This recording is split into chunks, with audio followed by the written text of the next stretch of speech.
very good. I like these targeted bans versus Team Liquid. I think that is correct. It's just that, you know, APA able to pull out the Tristana once again and had a really good game. Still just relying on their experience from last year over and over using that exact, basically, comp. And for KC, as was echoed on the desk as well, I would love to see just something that feels a lot easier to play out. I think for a lot of these players, right, Vladdy and Kalist both have had an incredible split, but putting them in a type of composition that I think is easy to execute, just getting them into a position of comfort, because it's not really about what's the level of game, it's about are you feeling confident, right? Are you actually able to go for the plays that you need to go for? Which domestically they very clearly did, but a game like that I think can really get into your head because it really felt like starting minute 1, TL was running the show. Yeah, the things that carry over to game 2 are all mental, right? Yeah, 100%. It's 100%. It's like confidence on TL's side, and then if you're picking out moments that would leave an impact on KC players, you know, it's probably the counter that Core JJ set up on Fog of War and Umpty using himself as bait on red buff. You know, those types of plays can sometimes, you know, carry over to the next game where you second guess, or maybe you're way more cautious than you would be in going to check vision or go for plays. So we'll have to see how they rebound as far as the gameplay in the actual games, but let's see about the actual draft here. First pick this time around. Rumble up and available, the difference from the previous bans on the side of TL, leaving it open, potentially trying to set them up for another aggressive pick they're prepared for. Instead, they're willing to concede it on the side of KC, going for a Zero, which I think points to the adaptation that you were mentioning earlier, Chronicler, that we've been talking about, Kobe, which is simpler, right? You have that late game team fighting, you have that stable carry force in the mid lane. 4 games from Vladdy on the pick this year so far. Do you think that picking a Nazir early, the benefit is that it's really hard to completely shut this champion down, but there's definitely some game plans you can go for that punish his relative lack of early pressure. As the Ambessa comes through again, no surprise, Ambessa and Cassante are still going to be very relevant, I think, despite the nerf. You saw them both getting banned in game number 1. And for TL, I would expect another jungler pickup. Are a lot of different ways you can go towards. I think whenever I see in Azir as well, maybe? Yeah, it could be. Pair with Ambessa pretty well. Poppy value also goes up massively whenever I see an Azir. I think that is a strong combo. And Poppy, I think, is a top-tier champion with just the Ambessa alone locked in. But instead, it's going to be the prioritization for Yon. And after last game, you know what? We're going to be on board with it because he had a crazy game on the Varus. And Ashe is, I think, in a very similar spot in terms of power level, particularly in Pro. And that reliable kind of way to kick off a fight in the form of the Crystal Arrow, if you can get the follow-up as well coming in from the Ambessa, it's a solid pick overall, historically lane dominant, again, buffed on the patch before this one. So overall, a stronger pick than she was if you had seen her in your domestic playoffs. And there's also now still the opportunity to pick Sejuani with this, right? As, maybe some... The Camille into it. Yeah. Ooh, that's going to be interesting. Do they want to lock Sejuani now at this point? I would actually love it, because I think Sejuani is incredibly strong. You put Umpty on a tank again, and the 1-2 of Ashe Sejuani I think is really hard to play into. Might force another Braum ban for you as well, to not end up playing into that. And there it is, does get picked up. And that 2v2 of the Camille and the Sejuani is going to be a force to be reckoned with. Yeah, very, very strong. I think it's a good steal away for them, though. It is going to mean that TL will get to throw a bunch of extra 80 carry bans, so they're going to push Kalist even further down. The NLSS was talking about hoping to get a better bot lane matchup. Interesting, Skarner got another round of nerfs on this patch. Yep. And a lot of pros were talking about that finally being what was going to push them off, but Umpty has been one of our strongest Skarner enjoyers. He, by the way, even had a long history on pre-rework Skarner, so he's been a... Yeah, he did. You know quite well. He's been a Skarner enjoyer in multiple iterations, so he is never going to let go of this champion, no matter how many nerfs seemingly they throw at it. Yep, again, it's 2 seconds longer on the E cooldown, so a little bit more time needed before you can regank or redive, and a little bit less damage and slow coming through on the Q. But now we enter the second phase. These are the 80 carry targeted bans that you mentioned previously. And, you know, credit to TL for just responding with a tank of their own, even if it's nerfed. I think the other option would have been an aggressive AP farming jungler like Lilia that Umpty had brought in the past, but it's a volatile pick, and I think their strategy of keeping it simple has paid off so far. I would expect another Braum ban here, because I think you do want to both take that away here, because if you don't pick it up for TL on 4, I think it's going to be feeling really good for KC. But then the problem is that if you do blind Braum, you're going to be in a rough position. Can of course save it to last, but I think counter pick for support is going to be maybe tough to get value out of, because I know that they really like Core JJ on specifically engaged support. It's going to be the Jhin instead, though, as mid lane pool is getting pinched by KC, AD carry pool getting pinched by TL. And Jhin, of course, that kind of utility pick to support the options. The Braum ban that you mentioned, already there. Kalist has pulled out the Jhin twice, has found 2 wins on it, but not going to be an option this time around. So is going to have to dig deeper into that pool, as yet another APA special comes to the surface, this time the Aurelion Soul. All right, like it this time around. The stacking here for APA, as you said, this was one of the champions that people did classify him. I mean, people classified him as a lot of one-tricks, which is really weird have so many one-trick champions. You only play 5 champions now. It's like, I think that's called a champion pool at that point. The point is, this is, aside from the Mbessa for Impact, this is very comfort for Team Liquid, and we instantly see the MF Leona combination here, Wombo from KC as their response. And this is a big adaptation for KC. There are so many games where it was Kalist on a hyper carry to really step up, and the MF is that different role. MF is not usually the center of attention in these style of compositions. It's going to be much more about the top side of the map, and the question is, how does Core respond to this? Does he want to try and fight in the 2v2, or does he just want to get out of that lane and get to the top side of the map? I'm kind of wondering if they want to go for something like a Renata here. Gonna be the... Okay, what? This is a Core JJ favorite. I could not be further off the mark, because if you look at the KC comp, it's going to be very straightforward. You're going to dive in with your Camille, with your Sejuani, with your Razir, and then you're going to layer DCC and the Misfortune ult on top instead. And after last game, Core JJ going again for a pick that has a lot of aggressive agency, I think, is something that makes sense. I do feel like the TL comp this time around, though, individually, I'm like, okay, all of that makes sense. And then you look at the comp as a whole, and I don't think it is nearly the same level as Cohesion it has in the previous game. And also, just as an LEC caster, I get nervous when I see MF, and I get doubly nervous when there's an MF who's going to ult, and in that process will stun herself to line up for the Mbessa, the Pantheon who can immediately just point and click her down. This is going to be such a tough... And the Aurelion Soul Star. And the Aurelion Soul Star.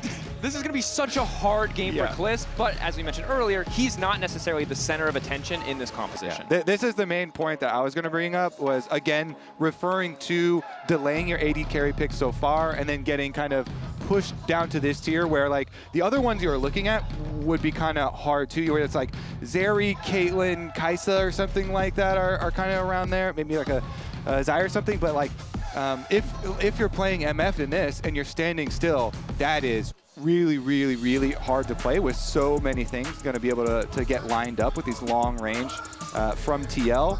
The asteroid comes down on your head, it's definitely going to be difficult to pull that off. But as you said, you know, if they can get a Camille to a 2-item power spike, like the side lane prowess there could be massive. And with the Sejuani synergy that we're kind of highlighting really early on, maybe they can get some skirmishing going.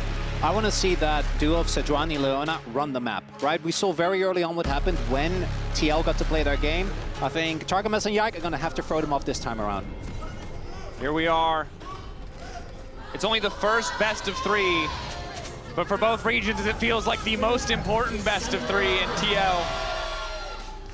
And honestly, I do want 3 games. Because we are probably only going to get one best of 3 of this, I want 3 games. I'm willing to take a hit, Dracos, so that we can get a full 3 out of this. I think my pride and ego, and the pride and ego of everyone in my region, appreciates your gesture and is also slightly offended. Of course we're going to win. Of course we bounce back. All right, well, defensive ward to see the invade. Again, remember last time it started out with Umpty on Vision going for steal on the Raptors. This time around, Umpty is not there with the rest of the team. He is over in the other side lane brush on mid. Minions have spawned. Let's see what the angle is here. 2 members hovering around for both sides. EPA maybe hoping to just get a free stack. Already starting to feel that tension. Again, the bot lane 2v2, despite how explosive the top side of the map can be, is still somewhere where we're going to have to look. Just because this Pantheon is here, Core already looking to get brush control. This Pantheon level 1, so oppressive, such a difficult champion to handle in the early levels of the game. Yeah, it was a really nice set of changes to Pantheon. by the way, when they added the health ratios. Like, because you can just get so tanky, even from the support role here. CoreJJ already with some good harassment. Jan as well, nicely using the brushes here. They're dodging in, getting some very good harassment. Kalisz can't even get close enough to drop down a ward, and even if he could place at this point, the sweeper's already back up for Core. This is the reason the whole time coming into the tournament, we were highlighting TL's bottom lane and throwing so many accolades to them. Jan and CoreJJ have been so good, of course, here with the with Ashe Pantheon, two of their favorites. Definitely doing a good job getting the early lane prile and a lot of harassment down there, even though CoreJJ does soak a tower shot for this. Yeah, that's not ideal, but he'll still be fine. Even with MF obviously being quite strong, has PTA and made decent use of the double tap as well, alternating between the two targets. The level 1 of Leona compared to Pantheon is just night and day. As Kana is going to be looking for short trades, particularly when his shield is up, just to get the most out of Camille. Camille is one of those champions who are very, very strong early, and then you kind of fall off until you hit some of your breakpoints, level 6, and then the previously mentioned 2-item power spike, where she just turns into an absolute demon. Still some trading in mid lane. Top lane pressure, as you mentioned, because of the Camille early levels, is going to feel really good. Impact at level 6 once he starts to get some of that healing. Feel a bit better in those trades. As Yike still pathing towards the bottom side of the map. Don't know if he's going to try to go for a gank here as CoreJJ smartly backing in the brush, taking advantage of what we mentioned in the first game, which is this uncertainty from the side of KC. Are they going to feel confident to step up and face check these brushes, knowing that there could just be a Pantheon there waiting for them? And as Pantheon support, you always want to hide your position. I mean, that's kind of basic. Everybody wants to hide their positions whenever possible, but Pantheon, of course, you know, as the game goes later on, does have the extra mobility from Ultimate to be able to make those cross-map plays too. So this is where CoreJJ really excels. That's why it is one of his favorite champs. You know, has so much gank potential to link up with your jungler, has like map-wide presence, as well as lane presence. And for now, just gets to lock this 2v2 on the bottom side of the map. Kalisz can never be left alone here. Cornyon holding on to the advantage. Kalisz and Tarkmas trying to hold this wave, trying not to let it crash, but Core potentially ready to start a fight. Can I cancel the back? Doesn't look like it. We did see Impact walk over, but Kana's a bit further into Fog, does get the ward. So they'll be able to track Umti. Yike is really far behind in jungle tempo though. He just finished the crab, cleared a camp less. I think it's because he pathed the bot to cover for what might have been a dive because his bot lane was getting chunked so much. But it means that Umti just got the back in and will now just be able to full clear. Yike sitting on boots and just a Ruby Crystal, I think, wants to get back as soon as he can as well. Yeah, but both teams basically have full jungle info. Now we're going to even get another confirmation from Impact, but they had also used the previous Hawk shot. They knew that Yike was also a top-down start, 100%. So both junglers and both teams very well aware, because KC got some very nice deep wards, as you could see, that were both on Krugs as well as Raptor. No TP left for APA. Vladdy just going to full commit to the trade here. Will he flash and try to go for... Oh, no, and he just gets him! APA sticks around far too long, not respecting the damage Vladdy could bring to the table. And Vladdy, in game number 1, I think it was a tough one to play out. We didn't quite see him in the same explosive manner that we wanted to, but in this game 2, immediately not only gets the flash, but gets the solo bolo as well. Yeah, I saw those signs in the audience. The Greek god, Vladdy here. I mean, APA, of course, is just playing Aurelion Sol. He wants every last little minion, and so, as you said, just stayed away around too long. Vladdy here has the damage. Knows he can flash to finish it off bottom lane, though. Right back at it. Kalisz backing up, a little bit more damage coming, but Yike on the way in. Tarkmas trying to extend the trade. Cleanse now used from Jan, but Ignite ticking on Kalisz. Is forced to use a cleanse of his own, though. If Core can find the re-engage, might be able to get something. Spear goes a little bit wide on the empowered spear shot. So both sides back away, but it's Yike who's forced to cover. Okay, so cleanse down makes it a little bit more vulnerable. Meanwhile, on the top side, just trying to trade and finish up these extra minions as well. I mean, they know as that Umti cleared down to the bottom side. That's why they didn't want to over chase on the side of KC in their attempts for the bot side play. But it also means they probably very well know that they are ceding Dragon control. Still here. Kalisz doesn't have cleanse. No Ignite. Probably doesn't have the burst. Can't really go in 1v2, but Ashe is here. Tarkmas might be the one they catch out. Instantly turns onto Kalisz. They're trying to body block Kalisz, forced to flash away. Core. Powered spear shot just a few seconds, but for now, just happy to zone them off. That's what you were talking about. He was hidden. They didn't know. Exactly. Always try and hide your positioning there. One of the core tenets of playing this. Meanwhile, they do get the dragon. Plus now Kalisz being chunked so low, Yike is here hovering.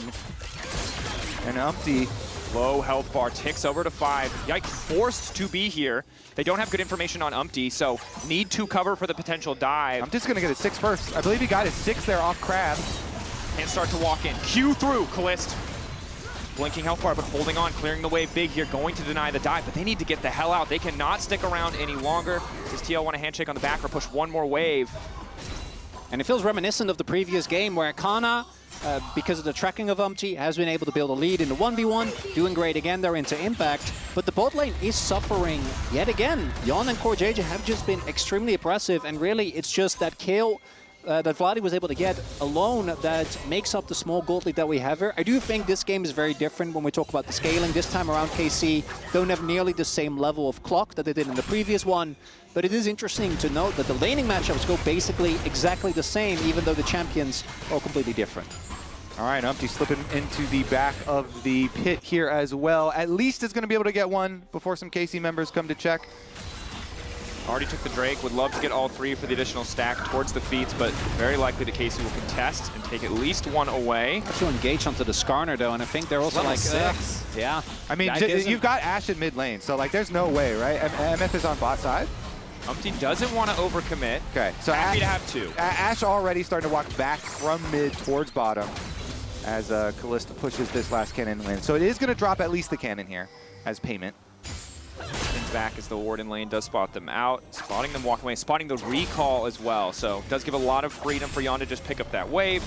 Kana and Impact continuing to trade on the top side, but for the first time this game, it feels like with the wave bouncing back, Kana not quite as confident to step forward, but now Umpty is shadowing. Shot. We don't know. Wall dive, the ulti, Umpty already here. Kana knocked back to the wall and ulti of his own. Interrupts crucially the public execution. Impact trying to Drake count step away. Umpty trying to fight in the 2v1. Impact, can he get involved? The Sundering Slam does not hit. That's big. Umpty running out of mana. Kana trying to keep it going. The hook shot, the wall dive, the TP in, but it might be too late now. It's Yike trying to cover. APA ready to fly over, ready to finish the kill if he can. The flash out from Yike. The feat of warfare claimed by KC, but Kana surely goes down here. Just the edge. APA's got nowhere to go. Goes in, the tack sweep, the stun. I don't think he's going to be able to finish it. Kana and Yike taking on the entire top side of TL.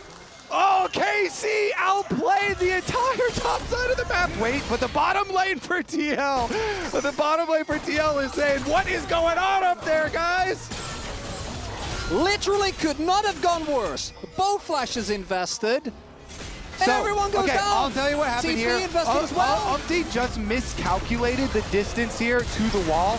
He figured he was going to get the E wall stun right there. It barely does not, so Kana's able to flash out. And that breaks his full combo. That means his ult does not hit, and they're able to get the advantage in the 2v2. Then I would also say that Impact and Umpty did not wait enough for APA to get there. So Kana's able to go back in, uses his passive shield, uses his grass proc. This feels so bad for APA. Yeah, honestly though, for KC, I did say at the beginning of the game, I was like, you know what? I want to get the 3rd game. I want to get the full length out of this series. Hey. This right here, this is going to do so much for the KC confidence. That is massive to get the full 3 kills up there.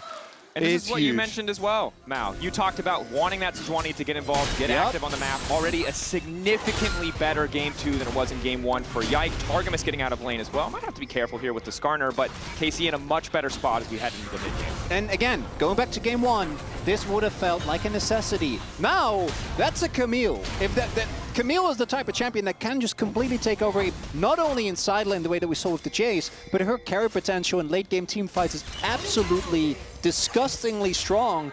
Huge lead for Kana. Yike also having a great redemption moment after what was an incredibly rough first game. And they go. Yike forced the all will dash away, getting away from APA's ult as well. Now it's Core who's been caught out. Does use the E, the Aegis assault, but low blinking health bar. Yon flashing, bit of a split in damage, but Vladdy is there in time. Callist finding the kill. TL thought they had the collapse, but weren't quick enough on getting it done. And Umpty doesn't find anyone with the ult. I don't even know if it would have mattered. Yeah, would it have been a difference maker? Probably not. And to me, the core thing, as we saw, even in the topside play, right? Like the nerfs to Skarner were very substantial nerfs to his Q damage, which is one of the things that made him feel so oppressive. You got so much additional damage out of that over the course of the whole duration. And then it's ASOL. Like the champion just realistically, especially since the changes they did so that you can't quite tap quite as oppressively, just doesn't feel like he gets online until very late into the game. Yeah, the teleport that early into the game, like the channel time to get up there is so long, you know. That as well. And TL they wanted to go back in on the timer of Impact Shield when that came up.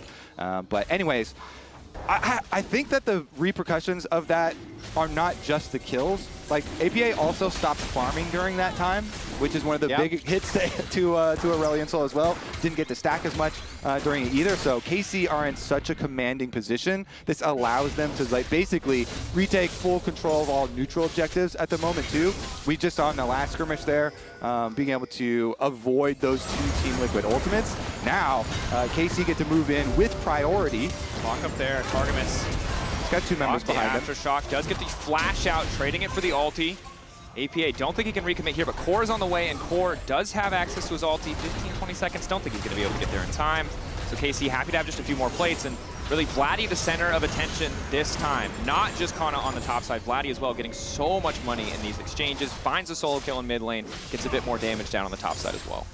Vladdy's a self-made man. You know, he built this lead for himself. As we take another look here, attempted to try and get Yike, but instead Umpty and APA whiff. They turn onto Core, and all the damage comes down before he actually gets to use his E, so doesn't really get anything out of it. Ulti in, manages to connect. Q into the ulti on, nowhere to go, trying to get a bit more damage down, but Yike finding another one.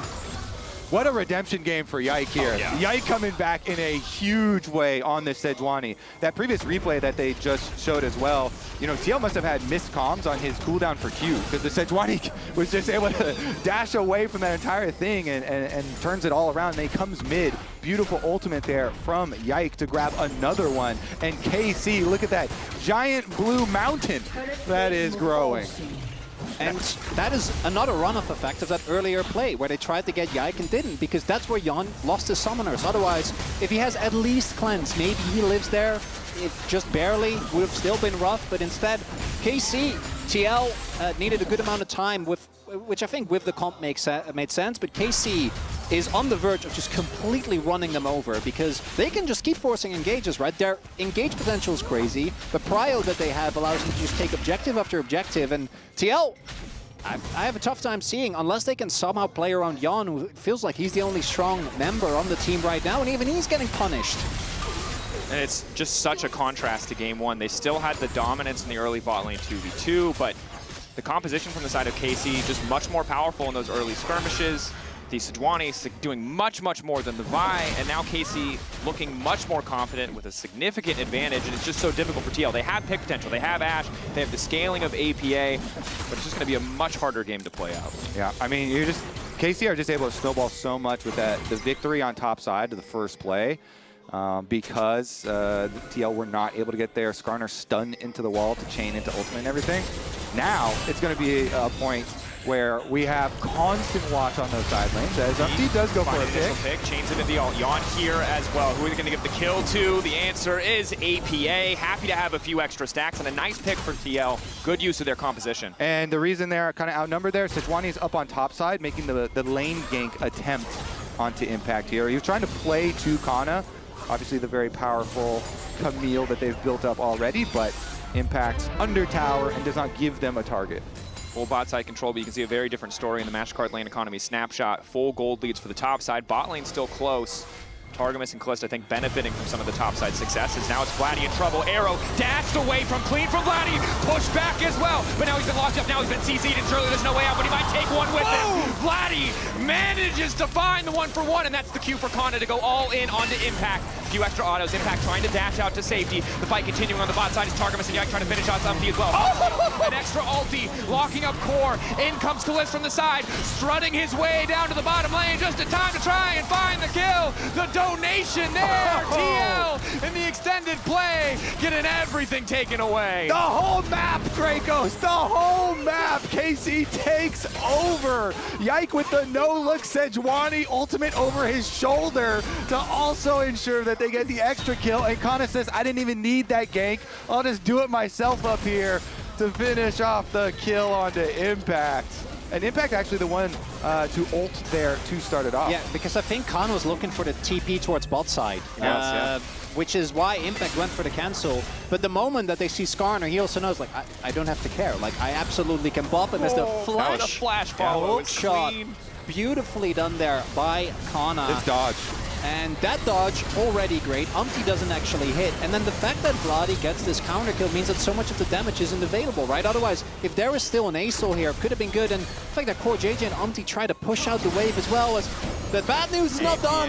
Caught out on the side lane, just cannot match the 1-for-1 DPS. Yike isn't even needed, but he's happy to steal the kill. But now it's going to be Core who's in trouble. Pushed away, already forced to use the Aegis Assault. One more auto might lock him up. Sidestep comes in from Yon, but now he's being pushed back in the mid lane. Fights on multiple fronts. KC, complete dominance here as Umpty tries to get something back. Ulti there, they will kill Targamas, but they lose a lot on the bottom side. Yike, not done. Wanting to finish the kill, and Yike, the flash in!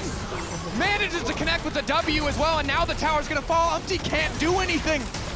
I do appreciate the commitment of both KC and TL to make this game go by very quickly. As APA gets caught inside, Core comes in, unable to really get anything. As we're not done! We're TPing! Action-packed!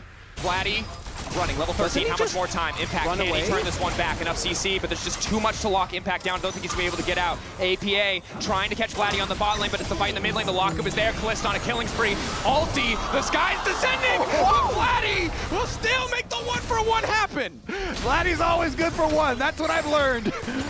Be careful if you send too many that way. Honestly, are we going to keep up the action? Yike. Continuing. We are. Heartsteel. We are. More running. Already used the Aegis Assault. Now Yon's going to be forced to cover. Will the slow be enough? Kalist. Oh. Yike body blocks Okay. it. Should blast cone out. And the thing is just TL have not been able to slow down the game for the last 3 minutes, and every single play has been working out for KC. And the composure that was so good for them, the discipline that was so good for them in game one, just hasn't been an option because of the massive early lead that KC got. Yeah, I mean, game one, very one-sided for TL side. Game two, extremely one-sided for KC side, which means if we do go towards our game three, then we're going to have an even up as well as far as the mental goes there too. This is the one that TL were able to get back, but then as you said, Greg's able to force the play through. Again, the map is kind of in this state because they keep getting these individual plays. And I imagine that maybe they thought that Vladi was pathing top based on the way that Umpty E'd. APA just doesn't really have a lot of damage. That's the empowered ult as well, by the way. Right? Like that's not just any tool. That's going to take a long time to farm back up. And I think that TL also very well know he got a shutdown, so like that's technically a net positive. But when you start to talk about plays like that, I do think you kind of know the game is in a rough state. Level leads across the board here for KC. Gold lead, nigh insurmountable. And again, KC's comp skills extremely well, so it's not like they even had to get this lead. Kana already has the 2 items, right, that yep. we were talking about. So Kana is the target, actually. Lockdown there. Can he get the hookshot wall dive? The chain CC not quite perfect as the ulti comes in, but the knockback to the wall could be enough. Tack sweep, a lot of sustain, but Kana still running. Should just fall here. They're going to try to donate the kill to APA.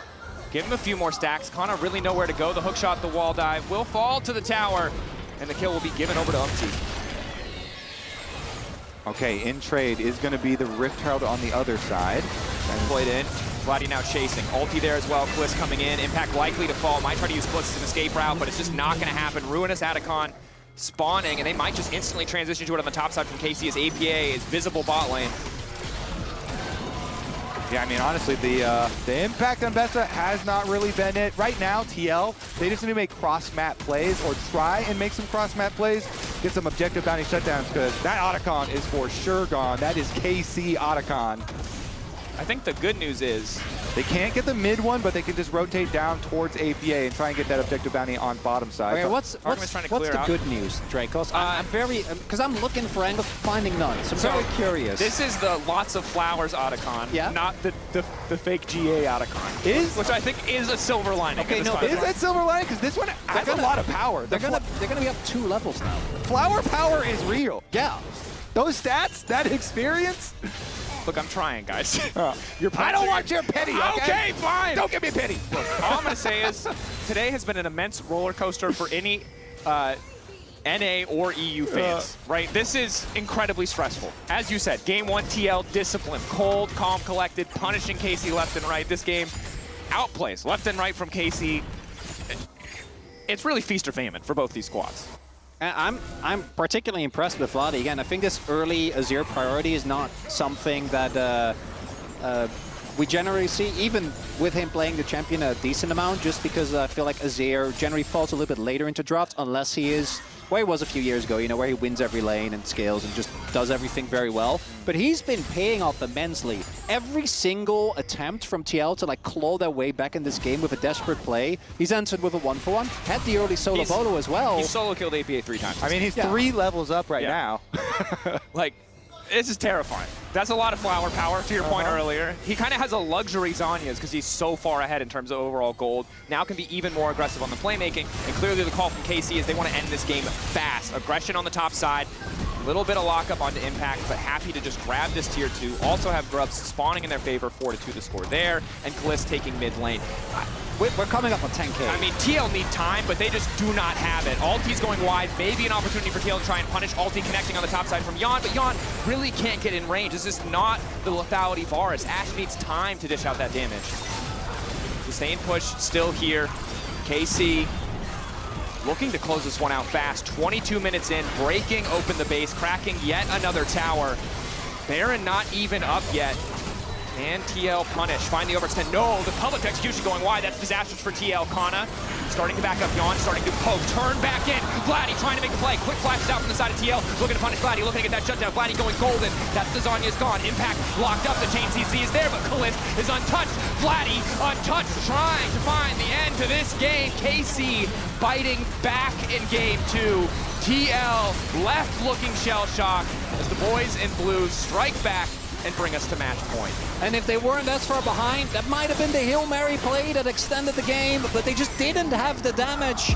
Even though they found the back, Kana was literally two-tapping people with that empowered Q, so far ahead so early on, and those faces, those are earned. Yike in particular going from an absolute shocker of a game on the Vi to being everywhere, winning multiple of his lanes, and making the game look, frankly, pretty easy for KC. Yeah, really, really big victory in that 3v3 up on the top. Actually, it was even 2v3. Yeah. Look, I'm not going to say that that doesn't feel good, but I'm still sweating for game 3. Me and Kobe will be sweating, and while we're doing that, take a chance to take a break. We'll be back in a few minutes.